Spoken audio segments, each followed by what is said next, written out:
श्री रामपुर का पुराना झूठ मिल लगभग 40 साल से बंद पड़ा है।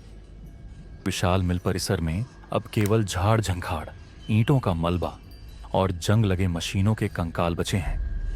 दिन के उजाले में भी कोई वहां नहीं फटकता और रात होते ही पूरा इलाका मृत नगरी की तरह सुनसान हो जाता है। लेकिन इंसान का पेट तो डर नहीं समझता।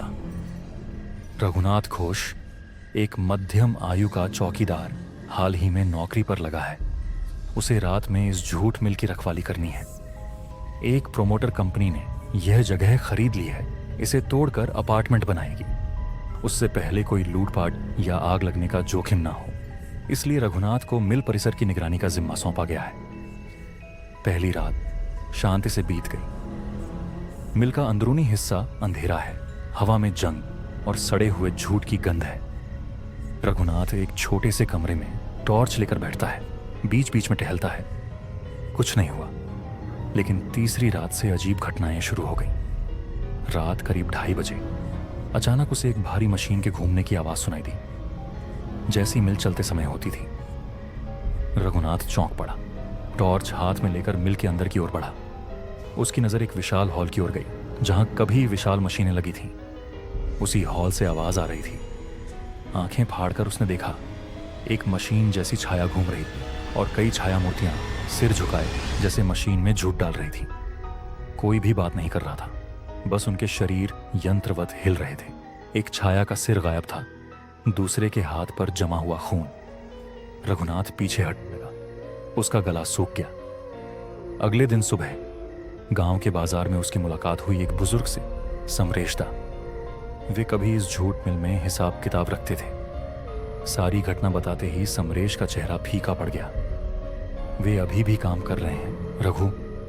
1984 में एक हादसे में 32 मजदूर आग में जलकर मर गए थे। उस दिन मिल बंद करने की घोषणा थी, लेकिन मालिक ने मजदूरों को अंदर बंद करके मशीनों में बिजली चालू कर दी। एक चिंगारी से आग लग गई। उनकी लाशें किसी को नहीं मिली, क्योंकि मालिक ने पैसे खिलाकर उन्हें गुप्त रूप से जला दिया। रघुनाथ के शरीर में सिहरन दौड़ गई। फिर वे क्यों लौट रहे हैं? समरेश ने धीरे कहा, क्योंकि उनकी मजदूरी बाकी है, उन्हें छुट्टी नहीं मिली। वे अब भी काम करते हैं, हर रात। अगली रात रघुनाथ ने कुछ सबूत इकट्ठा करने का फैसला किया। वह कैमरा और रिकॉर्डर साथ ले गया। रात 1 बजे के आसपास वह फिर उस हॉल की ओर बढ़ा। इस बार मशीन न केवल चल रही थी, एक हल्की सी गीत की आवाज भी सुनाई दे रही थी। पुराना गाना, जब दुनिया की सारी रोशनी बुझ जाए। हॉल में छायाएं घूम रही थी। एक झूठ काट रहा था, दूसरा बोरे में भर रहा था।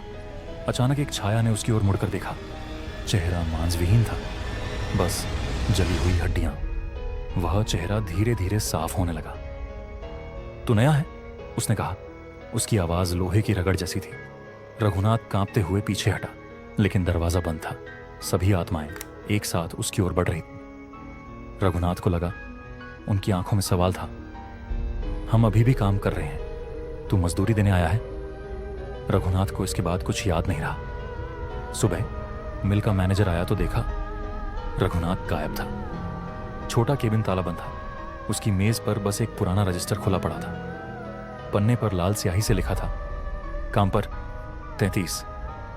रघुनाथ तो 33 वहां था। स्थानीय लोग कहते हैं झूठ मिल आज भी रात में जीवंत हो उठती है।